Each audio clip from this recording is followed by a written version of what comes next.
I hope तुम्ही मस्त असणार। आज आहे मार्गशीर्ष महिन्याचा दुसरा गुरुवार, तर रेसिपी पण मी तुम्हाला आज जे बनवेन ते दाखवीन आजची, आणि पूजा वगैरे मांडून घेते आणि नंतर तुम्हाला भेटते। तर चला।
पूजा मांडून झाली आता, तर मी किचनमध्ये आले आणि हे दूध मी अगोदरच गरम करायला ठेवलं होतं पूजा मांडण्याच्या अगोदर, तेही गरम झालं आहे आता। तर मी तुम्हाला इथे खीर बनवून दाखवणार आहे तांदळाची। तर हे आहेत तांदूळ, 1 मूठ असतील हे, आणि मी याला 1 तास भिजवलं होतं आणि आता मी याला ग्राइंड करून घेणार आहे। तर जास्त बारीक ग्राइंड करू नका खीर बनवायची असेल तर। तर मी हे तांदूळ आता या दुधामध्ये टाकणार आहे, आणि हे आहेत ड्रायफ्रूट्स। तर तांदूळ आणि दूध मी व्यवस्थित आता शिजवून घेणार आहे 10 मिनटं, आणि नंतर जे आपल्याला टाकायचं असेल विलायचीची पावडर वगैरे ते टाका। तर हे बघा, हे मी ते आता टाकणार आहे विलायचीची पावडर। 10 मिनटं झालेत आता, तर तांदूळ पण थोडेसे शिजलेत। तर मी आता याच्यामध्ये विलायचीची पावडर टाकणार आहे 1 चमचा, आणि जे ड्रायफ्रूट्स आहेत माझ्याकडे काजू आणि बदाम ते कट केलेत मी, तुमच्याकडे कुठले असतील ते टाका तुम्ही। तर मी फक्त इथे काजू आणि बदाम टाकलेत। तर साईडला खीर होईपर्यंत आपलं कुठलंही काम होऊ शकतं, तर खूप इझिली बनवू शकतो आपण ही अशी खीर। आणि याला मस्त शिजवून घ्यायचं आहे आता। आणि आता मी याच्यामध्ये 1 चमचा तूप टाकते। तर हे तूप फक्त रंग पण खूप छान येतो आणि टेस्ट पण मस्त लागते, तर म्हणून मी हे 1 चमचा तूप वरून टाकले आता। आणि साखर टाकलेली नाही आहे मी अजून, तर साखर आपल्याला तांदूळ शिजल्यानंतरच टाकायचे। तर आता 10 मिनटं परत मी याला शिजवून घेणार आहे आणि नंतर साखर टाकणार आहे। तर मी इथे 1.5 लिटर दुधामध्ये 5-6 चमचे साखर टाकली आहे। तुम्हाला गोड कमी किंवा जास्त आवडत असेल तर त्यानुसार तुम्ही टाका। तर हे बघा, मी साखर टाकले आणि साखर टाकून आता अजून याला 10-15 मिनटं मी शिजवून घेतलं। तर अशी तयार झाली खीर, हे बघा। तर खूप टेस्टी लागते आणि पटकन तयार होते। तर फ्रेंड्स, नक्की करून बघा अशी खीर पण एकदा। तर खीर वगैरे बनवून झालती आणि पूजाही मांडून झालती, तर म्हणून मी नैवेद्य दाखवून घेतलाय खिरीचा, कारण सुगंध एवढा छान सुटला होता घरामध्ये, तर मुलं मागतील खाण्यासाठी, म्हणून मी अगोदर नैवेद्य दाखवून घेते। तर नैवेद्य वगैरे दाखवून घेतला खिरीचा, आणि अजूनही टाईम झाला नव्हता कथा वाचण्याचा, 7च्या नंतरच वाचते मी कथा। तर म्हणून मी तोपर्यंत तुमच्यासोबत शेअर करणार आहे. आता छोलेची भाजी बनवून दाखवणार आहे तुम्हाला मी. तर हे बघा, हे आहेत छोले. तर मी हे छोले सकाळी भिजत ठेवले होते आणि हे पाव किलोपेक्षा कमीच छोले आहेत. आणि त्याच्यामध्ये मी एक बटाटा टाकणार आहे तर थिकनेस येण्यासाठी भाजीला. तर हे बघा, हे मी धुवून घेतलेत आता स्वच्छ आणि मी आता याला 5-6 शिट्ट्या लावून घेणार आहे.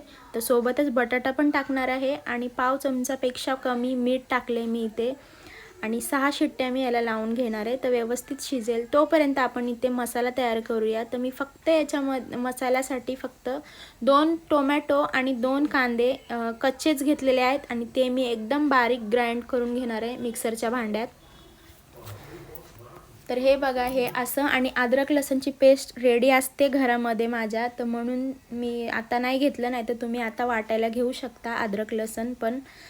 तर 1 चमचा टेबलस्पून एवढा भरून मी याच्यामध्ये अद्रक लसूणची पेस्ट टाकली आहे. तर तो छोटा चमचा आहे म्हणून मी 2 चमचे टाकले. तर हा मसाला आता एकदम व्यवस्थित आपल्याला फ्राय करून घ्यायचा आहे तेल सुटेपर्यंत आणि नंतरच याच्यात आपल्याला जे सुके मसाले आहेत ते टाकायचे. तर झाकण देऊन ठेवलं मी आता 5 मिनटं झालेत. तर हे बघा, मसाला छान फ्राय झाला. आता आपण याच्यामध्ये मसाले टाकायचे. तर मी थोडंसं हिंग टाकते इथं, अर्धा चमचा हळद टाकते, अर्धा चमचा धनिया पावडर टाकली इथे, अर्धा चमचा लाल तिखट टाकले जे काश्मीरी रेड चिली पावडर असतं ते, आणि घरगुती मसाला टाकला 1 चमचा आणि छोले मसाला टाकला 1 चमचा जो बाहेर विकत मिळतो तो, आणि चवीपुरतं मीठ टाकले आणि थोडंसं याला 2 मिनटं रोस्ट केलं. आणि जे बटाटा आहे छोलेसोबत आपण टाकलेला तो टाकला आहे मी अगोदर आणि थोडंसं त्याला स्मॅच केलं आणि लगेच आता छोले टाकलेत. तर हे छोले 2-3 मिनटं आपण याच्यात परतवून घ्यायचे. आणि ही भाजी आम्ही पुरीसोबत खाण्यासाठी करणार होतो, मग मी जास्त पाणी नाही टाकलं, तर थोडंसं पाणी टाकलं. 1-1.5 ग्लास पाणी टाकलं असेल मी. तुम्हाला जेवढं टाकायचं तेवढं तुम्ही टाकू शकता, कमी किंवा जास्त.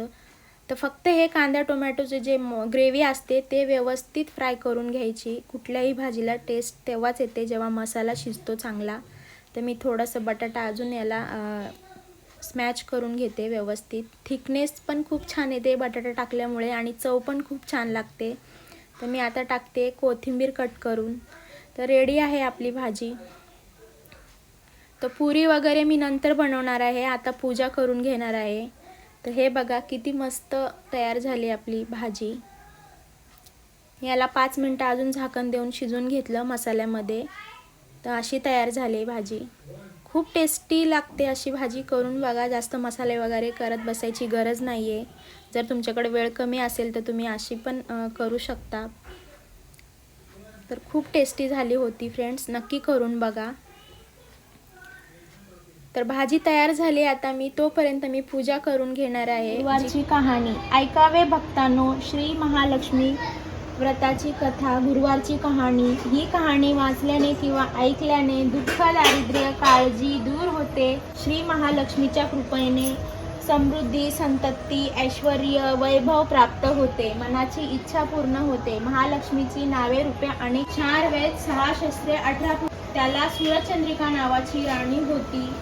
राणी देखणी, सुलक्षणी व पतिव्रता होती. त्या दोघांना 7 पुत्र व त्यांच्या पाठीवर 1 कन्या झाली.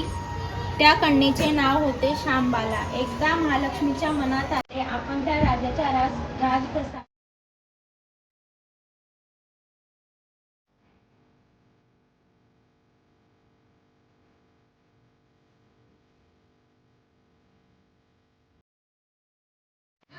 तर आता पूजा झाली, कथा वाचून झाली. तर मी किचनमध्ये आले आणि ह्या होत्या पुऱ्या ज्या मी बनवल्या छोलेसोबत खाण्यासाठी. तर छोल्याची भाजी, पुरी, भजी पण बनवली मी नंतर थोडीशी. आणि पुरी भाजी, भजी, डाळ भात, लोणचं, पापड हेच होतं आमचं आजचं रात्रीचं जेवण. तर मी इथे नैवेद्य दाखवून घेते अगोदर आणि आम्ही पण जेवण करतो आणि माझ्या व्हिडिओची पण मी एंड करते. तर फ्रेंड्स, तुम्हाला माझा आजचा व्हिडिओ कसा वाटला? आय होप आवडला असेल. आणि जर का आवडला असेल तर प्लीज लाईक, शेअर, सबस्क्राईब करायला विसरू नका. आणि ज्यांना मनापासून थँक्यू बोलते मी. माझे लवकरच 1K सबस्क्रायबर कंप्लीट होणार आहेत. तर ज्यांनी कोणी सबस्क्राईब केलं नसेल आतापर्यंत तर प्लीज सबस्क्राईब करा फ्रेंड्स.